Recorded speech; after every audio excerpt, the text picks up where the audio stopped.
Hey guys, it's Jolene. I am back from vacation to Washington, D.C. We had an amazing time, and this morning I was back at it with Sean T. doing vertical plyo. Now, what's important to note is that I did bring my agility ladder with me.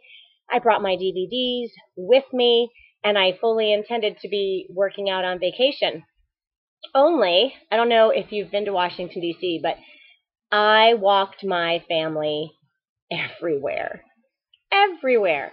Sure, we took the train, but then if you've ever been to Washington, D.C., their city blocks are actually twice the size of a regular city block, and we just walked and walked and walked. I think on Friday, we literally walked all day, other than maybe sitting down to have a coffee or to have lunch or to have dinner. So I considered my vacation active rest. Now, I want to explain that to you.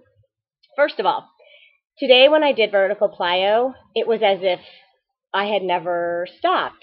And truly I didn't stop because on vacation I was in active rest. Active rest for me meant walking several miles on Friday, several miles on Saturday.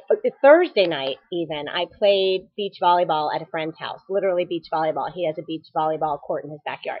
So I played that and some badminton. So then Friday was active rest, walking all around the city. Saturday was the same deal, and then on Sunday we were back in the car. And then yesterday was just rest, total rest. So active rest is really important because it doesn't mean that I've stopped completely. It just means that I'm continuing to move. I'm continuing to use my muscles. I'm just not exerting them as strongly as I normally would. And so today when I did vertical plyo, it was fantastic. I felt so strong. Nothing was sore. Nothing was hurting. And why can I get away with that and you who are starting cannot? It's because I have already developed fitness as a life habit. So if I decide to take some active rest, I'm already in the mindset that I'm going to come back to a strong workout immediately upon following vacation. Whereas if you haven't built that habit into your life yet and you go, oh, I'm going to take the day off, you risk a slippery slope backwards.